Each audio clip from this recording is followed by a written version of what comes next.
Nous sommes au golfe de Barbaroux, dans le Var, à Brignoles, pour une bonne cause. On est avec Cécile de Guibon. Bonjour Cécile.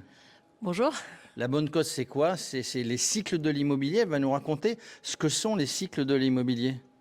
En fait, c'est une association.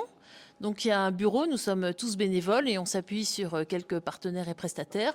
On a la chance, même une année difficile comme cette année, d'avoir 30 sponsors et partenaires, grâce à qui on a pu organiser une fois de plus. Donc, c'est la 8e année, cette randonnée caritative dans des très très bonnes conditions et en faisant évoluer notre concept vers encore plus de bas carbone, de RSE, de solidarité bien sûr dans notre organisation. Alors, il n'y a pas qu'une bonne cause, il y en a plusieurs dans tout ce qu'elle vient de dire. L'histoire a démarré il y a 7 ans, il y a 8 ans. En fait, c'est la 8e année. Alors, il y a une année qui était un petit peu hybride, c'était l'année du Covid, où en fait, on a décidé de partir, justement parce qu'on avait pris des engagements vis-à-vis des associations qu'on soutenait, et on n'avait vraiment pas le cœur de leur dire « Ah ben non, désolé, il n'y a pas de MIPIM cette année ». On avait la chance d'avoir plusieurs partenaires, certains ne voulaient pas qu'on y aille, mais nous, on a pris sur nous finalement, et sur les 60 cyclistes inscrits, il y en a quand même 40 qui ont pu venir. Certains étaient d'astreinte, certains ont eu des no-go de leur employeur, mais on a quand même été 40 sur la route dans d'excellentes conditions. Et quand on est arrivé à Cannes, eh bien, le MIPIM n'avait pas lieu l'année du Covid. On a tous pris le train, on est remonté, mais on l'a fait quand même. Et l'année suivante, il n'y a pas eu de MIPIM une fois de plus, donc à cause de la pandémie. Et cette fois-là, on est allé et on a aussi levé des fonds au Ventoux, où on a enchaîné 3 journées de suite avec les 3 trajets du Mont Ventoux. Alors, le Mont Ventoux, vous en parlez, on en parlera tout à l'heure. Vous êtes passé à Malaucène, on n'était pas loin du Ventoux. Il va nous le dire, notre ami qui a dessiné le parcours. C'est facile, vous êtes habituellement sur Paris, dans d'autres grandes villes.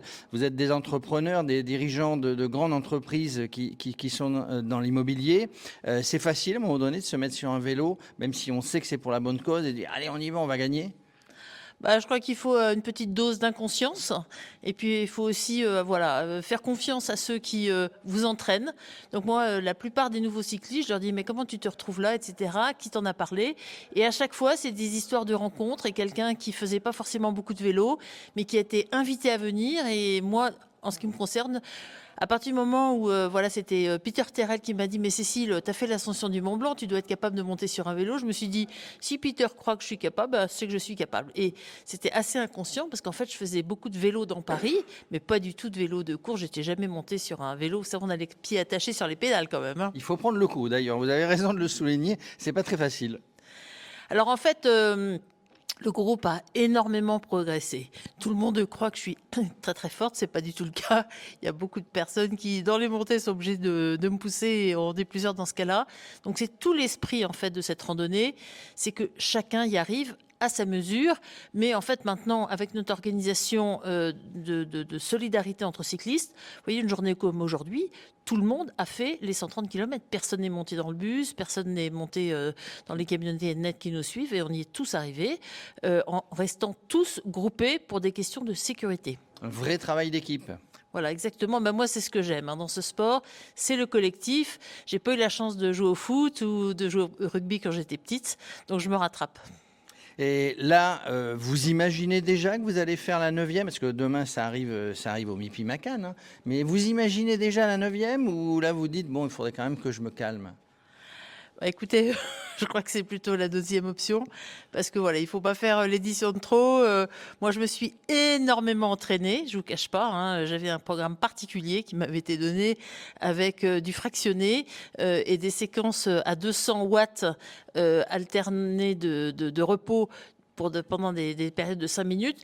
Je ne vous cache pas que c'était vraiment très très dur. J'ai tout donné. Feu d'artifice pour la dernière année. Quoi qu'il en soit, vous êtes satisfaite, vous êtes rincée à tous les sens du terme parce qu'il y a eu beaucoup de pluie sur le parcours. Vous êtes fatigué, vous allez partir au massage comme les pros. Par contre, satisfaite, toute l'équipe est satisfaite d'avoir récolté les fonds. Oui, mais tellement heureuse qu'on y arrive tous, que tout le monde soit intégré, qu'il y ait une bonne ambiance, que tout le monde s'entende bien. Il y a aussi les off, hein, il y a sur la route et puis tout ce qui se passe en dehors. Il y a vraiment des bons moments de convivialité. Merci Cécile. On va voir maintenant comment le parcours a été dessiné. Radio Sport. Bon alors Édouard, c'est toi qui a été chargé peut-être que la première année, tu vas nous le dire, de dessiner ce parcours. Un petit peu compliqué le parcours quand même, non, pour eux? Alors oui, d'autant que en fait, quand c'est une mission, on partait un peu de zéro parce que il y a personne dans le bureau qui savait comment dessiner un parcours. C'est ton métier à la base? Pas du tout. Moi, comme l'ensemble du peloton, je fais partie de l'immobilier. Je travaille chez un promoteur et je suis cycliste, voilà, en loisir.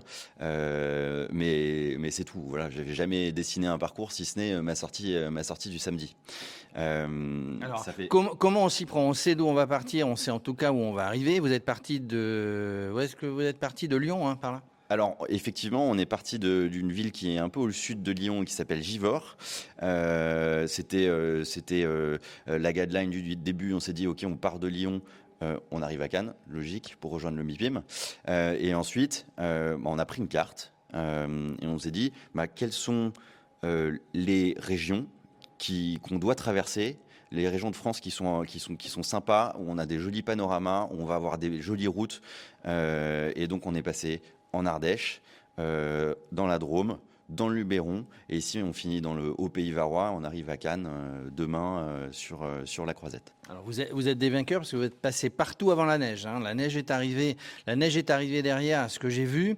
En tout cas, voilà, c'est pas si simple que ça, effectivement, d'organiser un parcours parce qu'il faut compter ce qu'on appelle le D+, hein, le dénivelé. Tout à fait. Et il faut regarder la distance, où est-ce qu'on va pouvoir s'arrêter, etc. C'est pas simple. Exactement. Donc il y a ces sujets effectivement de niveau de difficulté, de longueur d'étapes chaque jour, mais il y a aussi le fait de pouvoir trouver des hôtels qui sont capables d'accueillir toute la caravane, parce qu'on est 60 cyclistes, mais on a aussi toute une équipe d'une 30aine de personnes, les kinés, les motards, on en a parlé tout à l'heure, qu'il faut héberger, qu'il faut nourrir le soir. Et ça, voilà, ça c'est pas évident de trouver, que ce soit en Ardèche ou en allant frôler le Vercors, des hôtels capables d'accueillir 90 personnes. Vous avez fait des repérages, vous, avant? Vous avez été grimper les petites côtes ou les plus grandes côtes pour savoir si c'était faisable? Vous avez tourné un petit peu? Alors effectivement, il y a un repérage. Là, la chance qu'on avait, c'est que le parcours, on l'a créé l'année dernière et que cette année, on a un petit peu modifié, mais on a juste apporté, on l'a juste embelli, on a cherché où est-ce qu'on pouvait améliorer le parcours. Mais on savait que le parcours était donc réalisable par un groupe. C'est-à-dire qu'on roule tous ensemble, même si on a des niveaux différents. Voilà, il y a Sébastien et en a parlé tout à l'heure. On s'entraide et donc on arrive tous ensemble au déjeuner, on arrive tous ensemble à l'arrivée et voilà, c'est cette entraide qui nous permet de tous rouler ensemble.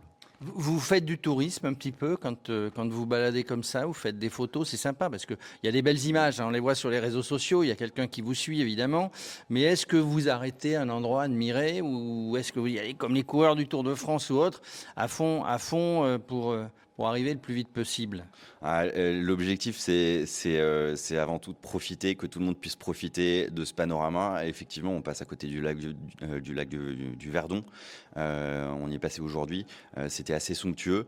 Le premier jour, on a parlé de la neige, mais alors c'est vrai que la neige a un petit peu fondu, mais c'est vrai que en bord de route, on avait de la neige. C'était avec une météo assez incroyable. C'était magnifique. Et par contre, on n'est pas toujours chanceux sur la météo, effectivement. Et la deuxième étape était très compliquée avec des conditions de pluie, de vent qui rendent l'étape plus difficile qu'elle ne l'est, c'est sûr. C'est certain quand on est avec une météo clémente. J'ai vu que vous étiez arrêté à Malaucène, au pied du Mont Ventoux, au pied d'une des 3 montées ou 3 descentes du Mont Ventoux. Vous l'avez grimpé, le Ventoux? Alors malheureusement non, et le Ventoux à cette époque, le sommet est enneigé, donc on évite de s'y aventurer. Maintenant, ça pourrait être effectivement une piste pour les prochaines années, d'ajouter ce challenge pour ceux qui le souhaitent, parce que effectivement c'est une des des ascensions les plus mythiques en France, dans le cyclisme. Dans le monde. En France, en Europe et dans le monde, effectivement. Et donc, ça fait envie. Maintenant, c'est vrai qu'on a des contraintes logistiques horaires qui font que les cyclistes doivent arriver à l'hôtel à 17h pour se faire masser, pour prendre leur douche, etc. etc. Et puis quand on est à Malaucène, on fait un petit peu de dégustation aussi. Il y a un petit peu de vin autour, évidemment avec modération, mais on ne s'arrête pas pour rien à Malaucène. Oui, le tourisme ne s'arrête pas au cyclisme. Radio Sport. Bon alors Sébastien, on était avec Cécile, elle nous racontait un petit peu la genèse de cette aventure. Tu es, on se tutoie entre sportifs, tu es le président de l'association aujourd'hui. Tout à fait, je suis le président de l'association depuis 3 ans. J'ai le plaisir d'avoir 300 adhérents dans ce beau groupe de cyclistes. Et nous en emmenons 60 descendre depuis Givors, direction le MIPIM à Cannes en 5 jours pour faire à peu près 700 km à vélo. Pas mal de dénivelé positif, plus de 10 000 mètres de dénivelé positif, et pour la bonne cause, puisque le principe de base, c'est de lever un maximum de fonds. C'est une randonnée et pas une course, donc une randonnée caritative. Et on est très très fiers de lever depuis 3 ans plus de 200 000 € par an. Ça sera encore le cas cette année et on atteindra très prochainement le million d'euros de fonds collectés depuis qu'on a créé cette association maintenant il y a 8 ans. Alors belle performance, cette levée de fonds, mais aussi belle performance. Ici on est au golfe de Barbaroux à Brignoles. Ça va arriver au MIPIM, puisque l'historique fait que vous arrivez au MIPIM. L'historique fait que vous êtes des passionnés de vélo, des entrepreneurs avant tout, que ça soit des avocats, que ça soit dans la promotion, que ça soit dans l'immobilier traditionnel, peu importe. Ce ne sont que des sociétés de l'immobilier qui ont rapport avec l'immobilier, qui vont chercher des fonds et puis vous allez remettre un magnifique chèque très bientôt au MIPIM ou quelques jours après. Ce qu'il faut savoir, vous êtes 60 sur la route là, Oui. mais pas que des cadors. Alors des cadors dans l'immobilier évidemment, mais pas que des cadors du vélo. Alors, ce sont que des cadors. Quand ils ont fait le Paris MIPIM, après, ce sont que des cadors. On a 45% de nouveaux et nouvelles cyclistes qui nous ont vu arriver l'année dernière et qui ont trouvé l'expérience sportive et humaine incroyable et qui se sont dit souvent « je n'en suis pas capable ». Certains ne faisaient même pas de vélo en septembre dernier et on leur a donné confiance. On va en parler après. Ils ont un encadrement sportif avec des sorties toute l'année pour préparer ce moment-là. Ça reste quand même du sport. On est 7 à 8 heures par jour sur notre selle. Mais voilà, quand on est en groupe et que les plus costauds qui ont l'habitude de rouler, qui sont souvent des coursiers, qui ont fait de la compétition, sont au service des plus débutants. En les poussant dans les montées, ça donne un groupe uni qui avance dans le même sens. Et c'est ça qui est magique. On se connaît pas le premier jour et on se fait 59 copains après 5 jours. Et c'est ça notre ADN, c'est le sport, le caritatif et puis une superbe ambiance qui fait que on dépasse les montagnes. Alors une bonne bande de potes avec un ou plusieurs leaders, tu l'as dit. Vous tournez régulièrement parce que il y en a qui ont démarré le vélo en septembre. Par contre, il y en a qui tournent régulièrement à Longchamp ou ailleurs puisque tout le monde n'est pas à Paris. Oui, on a dans le groupe de 60 une douzaine de triathlètes qui ont l'habitude de faire du sport tous les jours. D'autres se préparent et font du vélo depuis qu'ils sont gamins, donc ils ont l'habitude de faire des courses vélo. Et puis pour que ce soit pour les plus forts comme pour les plus débutants, l'entraînement du samedi, plus le fait de faire pas mal de Longchamp pour se faire des kilomètres, se faire la cerise, et puis ça passe très bien. Allez, honnêtement, le plus difficile c'est la semaine que vous venez de passer, que vous allez terminer demain, ou c'est la semaine au MIPIM ? Le plus difficile, c'est la semaine au MIPIM, parce qu'on est sur un petit nuage. On a la chance d'avoir une caravane de 27 personnes qui sont là pour nous chouchouter du matin au soir. On pense à rien si ce n'est de faire du vélo. On a 8 motards qui nous sécurisent la route et qui nous emmènent justement en toute sécurité du point A au point B tous les jours. On a une personne qui nous lave le linge le soir. On a 8 kinés qui nous masquent. On est un peu comme un groupe pro. On est dans notre bulle. On est heureux de se retrouver le matin et le soir. Et voilà, on va se reconfronter à la réalité de notre travail, de retrouver nos clients, on est très content. Le plus difficile, c'est de redescendre de son petit nuage. Ça sera sûrement donc le plus difficile demain soir. Il reste encore une très belle journée à passer sur les routes, une très belle soirée demain à notre arrivée à Cannes. Mais voilà, c'était un moment unique et qu'on conseille à tous. Et le plus difficile, c'est de prendre le courage de s'inscrire. Pour les nouveaux, c'est ceux qui nous écouteront et qui voudraient nous rejoindre prochainement. Le plus dur, c'est de dire j'y vais, mais après, tout se passe très bien. Radio Sport. Michel de chez Wellness, ça va Exact. Michel? Ça va très bien, en pleine forme après ces 4 premières journées. En fait, il faut savoir qu'on a même emmené un groupe de 7 cyclistes qui ont démarré à Paris également. Donc ça fait 4 plus 5, ça fait 4 plus 4, ça fait 8 jours déjà qu'on pédale. Ça fait 8 jours qu'on pédale, puis effectivement, ceux de Paris sont partis un petit peu avant. Wellness, c'est quoi? Alors là, je précise, Michel, tu es là sur la partie préparation, entraînement, peut-être nutrition, j'en sais rien. Exactement, ouais. En tout cas, c'est toi le créateur de Wellness? Exact, oui, je suis fondateur, j'ai monté ça il y a 20 ans. En fait, mon métier, j'étais ancien sportif de haut niveau en water polo et en fait, j'ai voulu faire partager mon expérience de préparation physique à monsieur et madame tout le monde. Et j'ai commencé à travailler donc dans les entreprises. Et dans les entreprises, je me suis aperçu qu'il y avait des sportifs qui de loisirs, mais malgré tout, avec un certain niveau. Et pour réaliser une bonne performance, sachant que ce sont des gens qui travaillent par ailleurs, ce ne sont pas que des athlètes, ils ont une activité professionnelle assez dense, comme ceux que l'on a à côté de nous, eh bien, il y a d'autres paramètres qui sont vachement importants, que sont l'équilibre alimentaire, la qualité de sommeil pour la récupération, et puis effectivement l'activité physique. Ça veut dire que, alors les sportifs de haut niveau, ils ont l'habitude évidemment, mais un monsieur et madame tout le monde, en étant bien préparé, en ayant une vie saine, on va dire ça comme ça, pas une vie de moine, hein, mais une vie saine, c'est-à-dire une bonne nutrition, un bon sommeil, une bonne préparation, on peut y arriver. Tout le monde peut y arriver. Avec un minimum de préparation, Cécile était un bon exemple, mais en fait, je dis, c'est les gens qui travaillent 8 heures par jour au minimum et en moyenne, donc ils ont une activité propre, et ils ont la possibilité dans la semaine de fractionner 2-3 séances pour pouvoir se préparer. Plus le week-end, où on organise tout le week-end une sortie en vallée de Chevreuse pour les emmener faire entre 80 et 100 km par semaine. Mais la difficulté de cet exercice-là, c'est que ce sont des gens qui ont une activité pro-dense et ils doivent faire sur 5 jours, donc un enchaînement donc en moyenne 130 à 150 km avec entre 1500 et 2000 de dénivelé par jour. Donc c'est un effort intense avec des niveaux de conditions physiques complètement disparates. Et donc l'idée, c'est que tout le monde termine dans les bonnes conditions, quel que soit le niveau dans lequel on va. Donc ça, c'est le challenge dans lequel on s'est lancé avec les cycles de l'immobilier. Donc toute l'année, on les prépare. Alors on fait des cours en ligne avec Zwift, on fait des cours en physique et en présentiel, même dans des salles. On a des salles de fitness sur Paris, donc effectivement, on les prépare également. Donc c'est une vision globale. On leur donne des conseils sur l'équilibre alimentaire, on leur donne des conseils sur l'entretien de leur vélo, que l'on prend en charge également. Et sur la récupération peut-être, parce que ça c'est important, la récupération, tiens.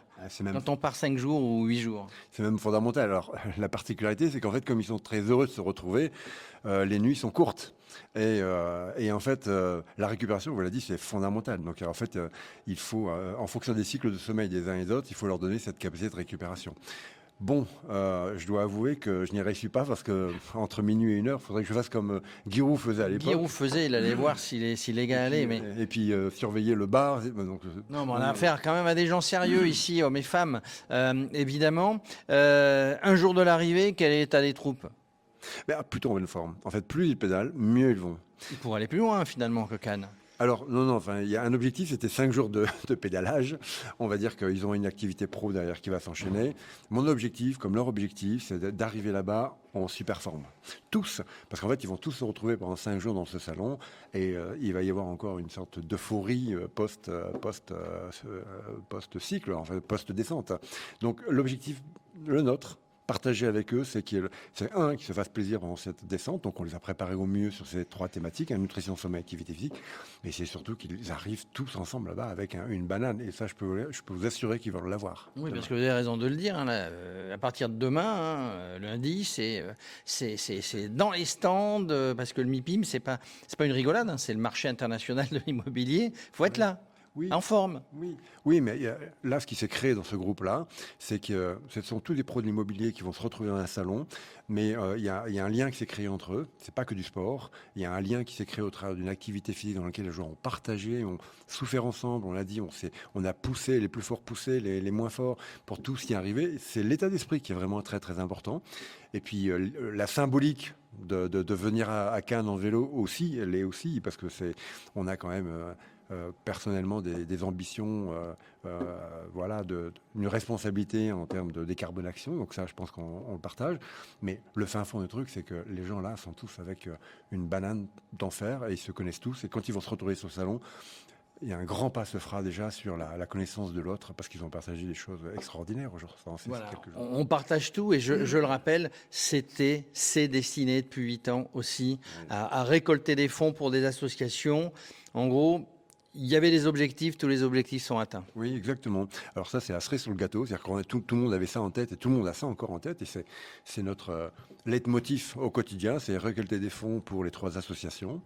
Et je pense que chacun y a contribué à sa manière et autant qu'il pouvait, physiquement pour ameuter son propre réseau, et puis financièrement en essayant donc de récolter. Et je pense que, comme l'a dit tout à l'heure le président, l'objectif des 1 million va être atteint, et ça c'est une énorme réussite et satisfaction collective. Ben voilà, hein, donc demain, la montée des marches, le MIPIM, la montée des marches au palais du Festival de Cannes. En tout cas, voilà, moi je voulais les rencontrer, je vous les ai présentés. J'espère que ça vous a intéressé, c'était important. Si vous êtes dans l'immobilier, puisque nous sommes aussi, nous à la base, dans l'immobilier, Radio Sport, un média immobilier qui est en train d'arriver. Mais l'idée, c'est que si vous êtes dans l'immobilier, si vous faites un peu de sport ou si vous avez envie de rentrer dans cette belle équipe, il est encore temps, sous les ordres de Michel, pour vous préparer pour l'année prochaine. Merci à tous, à bientôt.